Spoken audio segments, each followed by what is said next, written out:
Salve, salve nação rubro-negra, muito bom dia, sejam todos muito bem-vindos ao canal Marquinhos Fla Assunção.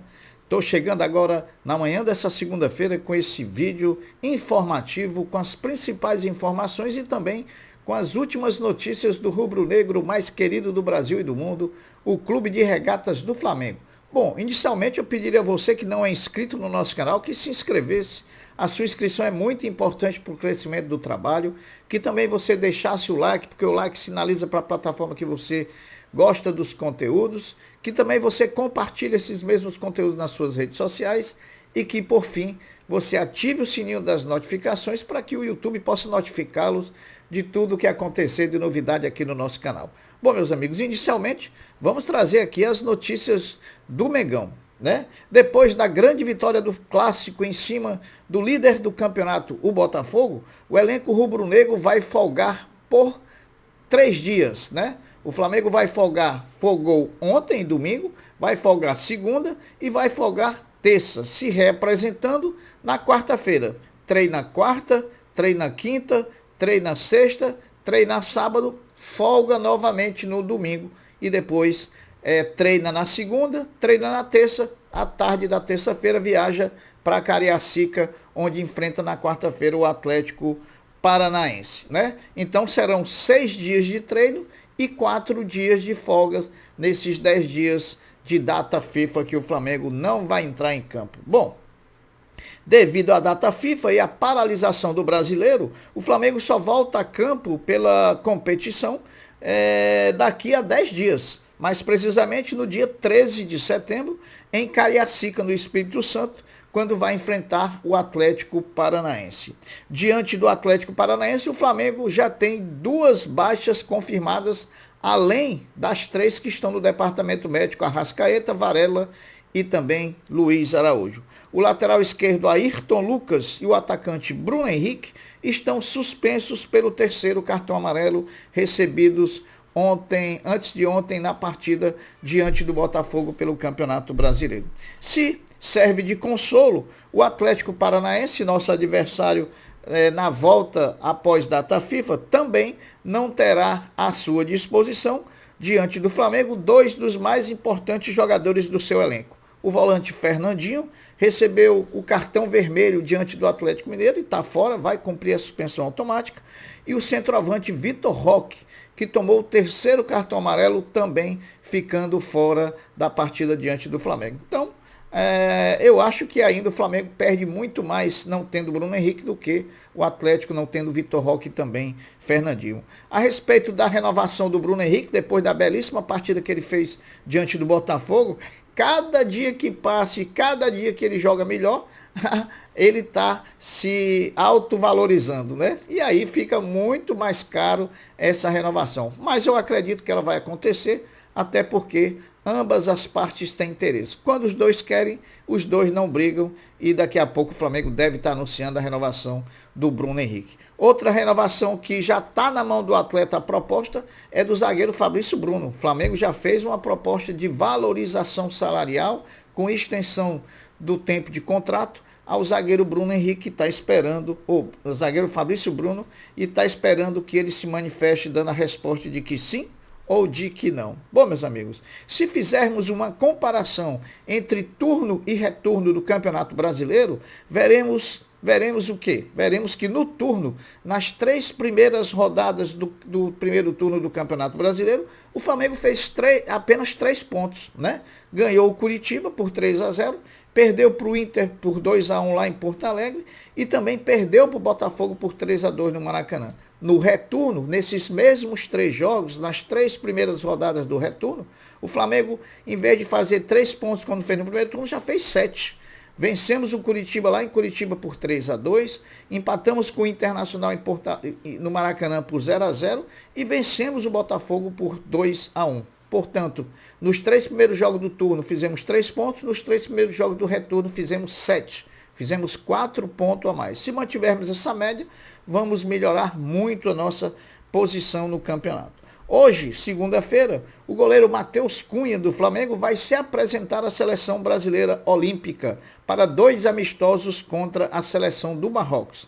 A ida de Matheus Cunha à seleção pode fazer acontecer a estreia do goleiro Rossi, pois a seleção olímpica joga amistosamente o segundo jogo contra o Marrocos no dia 11 de setembro, 2 dias antes do Flamengo entrar em campo contra o Atlético Paranaense. A coerência de Sampaoli pode determinar que ele deixe Matheus Cunha, que vem da seleção, no banco e fazer valer a estreia de Rossi contra o Atlético. Vamos aguardar uma estreia que está sendo muito aguardada pela torcida rubro-negra, que tem pedido muito, né, pela estreia do goleiro Rossi. O Flamengo Sub-20, meus amigos, que decide o brasileiro da categoria na próxima quinta-feira, no feriado do 7 de setembro, às 11 horas, jogando lá em Volta Redonda, no estádio Raulino de Oliveira, com transmissão do Sport TV. E essa partida vai ter portões abertos para a torcida.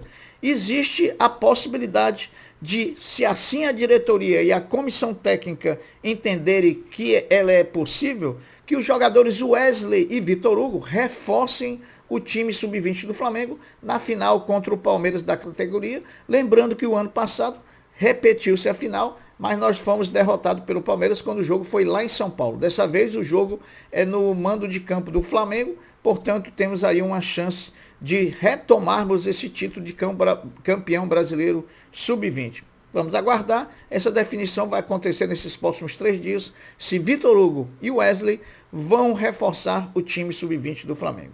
O ex-cria rubro-negro João Gomes foi cortado da seleção brasileira olímpica por ter se machucado, se lesionado no joelho no jogo contra o Crystal Palace nesse final de semana, jogando pela Premier League. Então, a nossa ex-cria João Gomes foi cortado. Quem foi convocado no lugar dele foi um jogador do Corinthians de 17 anos. Bom, meus amigos, o Flamengo, com a vitória diante do Botafogo no último sábado, quebrou a invencibilidade do líder do campeonato, jogando como mandante no seu estádio. A vitória também manteve a sequência de 7 vitórias nos últimos 7 jogos contra o Botafogo no Engenhão. Nos últimos 7 jogos jogando no Engenhão contra o Botafogo, o Flamengo venceu todos 7. Desde 2018, o Flamengo não perde e nem empata contra o Botafogo jogando no Engenhão. Só ganha diante do Botafogo jogando no Engenhão. Bom,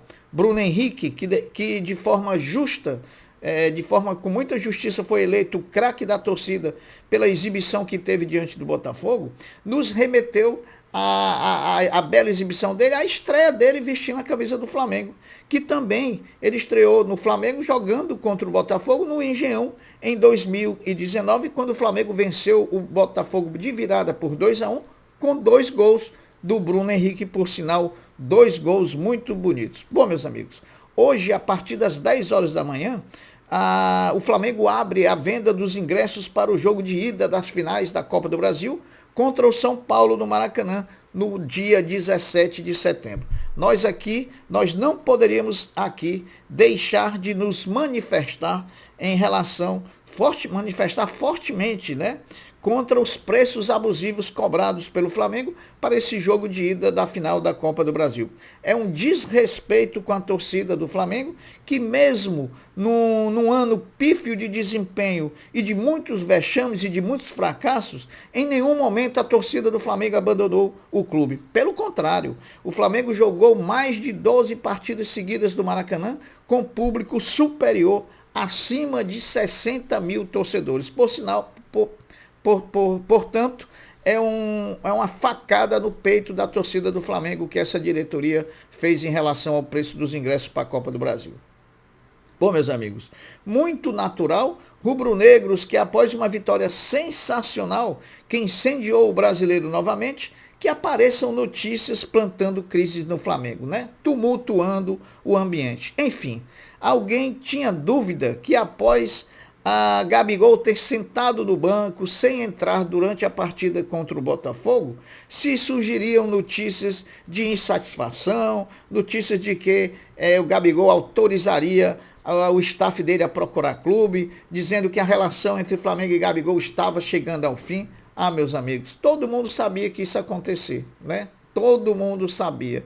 Agora, é incrível como ninguém pode ver o Flamengo um pouquinho tranquilo. Depois de uma grande vitória, sempre há aqueles que buscam alguma vantagem pela infelicidade e até por trazer umas notícias que não têm cabimento nenhum, né? Gabigol, pelo contrário, até disseram que foi por isso que o Bruno Henrique foi comemorar com ele. Foi não, o Bruno Henrique foi comemorar com ele porque ele tinha prometido para ele um gol por conta da passagem do aniversário do Gabigol. Foi por isso que o Bruno Henrique foi comemorar lá com o Bruno Henrique. Sem falar, né, meus amigos, também que ainda em Gabigol, em problema de relacionamento agora com o presidente Landim.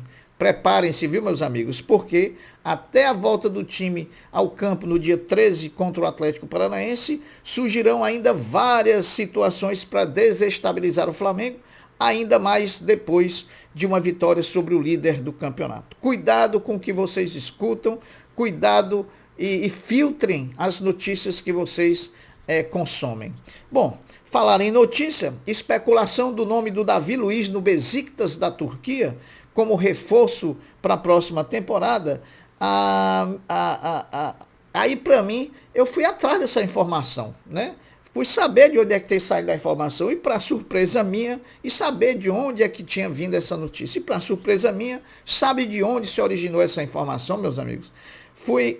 E pasmem, veio do Jorge Nicola, pessoal. Jorge Nicola que não acerta uma com os jogadores do Flamengo. Então, cuidado com essas informações que vocês recebem.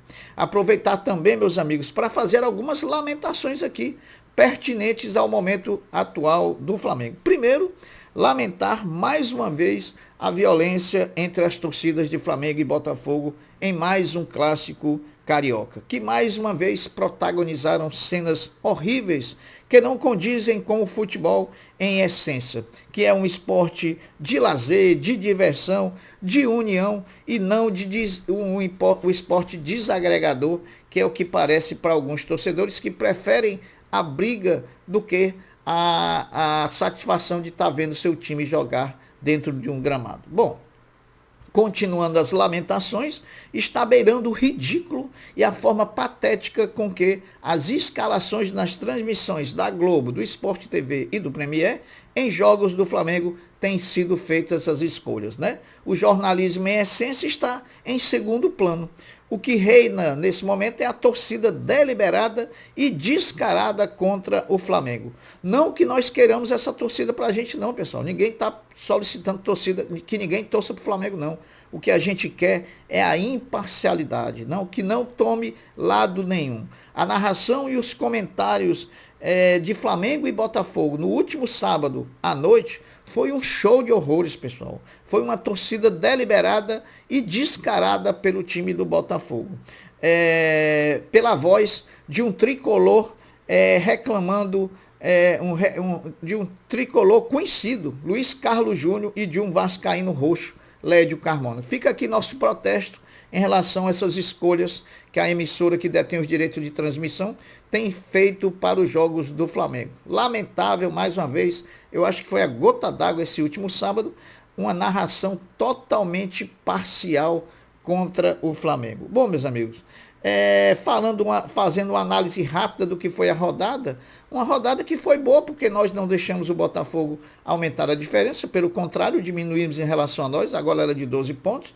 Foi boa também porque o Palmeiras não venceu, o Palmeiras empatou, nós estamos a 2 pontos do Palmeiras, e agora o Grêmio ganhou, o Fluminense ganhou, então em nossa relação em relação a esses dois clubes, continua a mesma coisa. Mas eu digo uma coisa, a vitória do Flamengo diante do Botafogo abriu o campeonato. O campeonato está em aberto. Quem quiser não acreditar, que não acredite. Mas em 2009, já estávamos na 27ª rodada do campeonato, a 13 pontos do Palmeiras, e bateu o Flamengo campeão. Em 2020, estávamos na 24ª ou 25ª rodada, com 11 pontos atrás do São Paulo, bateu o Flamengo campeão. Não estou dizendo que o Flamengo vai ser campeão, mas a matemática diz que o campeonato está aberto, e enquanto ela disser que está aberto, nós temos esperança de conquistarmos esse título sim. Bom, as notícias são essas, eu vou ficando por aqui, deixando um até breve, um até logo, dizendo fiquem todos com Deus, porque eu sempre estou com ele. Saudações rubro-negras. Fui, meus amigos.